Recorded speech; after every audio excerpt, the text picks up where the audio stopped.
দেখুন কোন কোন কারণে আপনি অন্ধ হতে পারেন। এক, ক্ষমতা।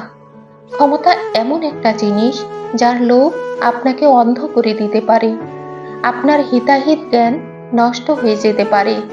তাই কারো হাতেই ক্ষমতা বেশি দিন দিয়ে রাখা ঠিক নয়। এটা হাত বদল করাই উত্তম। দুই, প্রেম। প্রেম স্বর্গীয়, আবার এই প্রেমে অন্ধ হয়ে আপনি ভালো মন্দ বিচারবোধ হারিয়ে ফেলতে পারেন। তাই যা করবেন ভেবে চিন্তে করবেন, চোখ থাকতে যেন আপনি অন্ধ না হন। তিন, স্বার্থ। অনেক সময় নিজের স্বার্থ সিদ্ধির জন্য মানুষ অন্ধ হয়ে আপন পর ভুলে যায়, সামনে কে আছে তা দেখে না, সবকিছু মারিয়ে নিজের স্বার্থ উদ্ধারের জন্য এগিয়ে যায়। তাই স্বার্থের জন্য আপনি অন্ধ হয়ে যাচ্ছেন না তো, সেদিকে খেয়াল রাখবেন।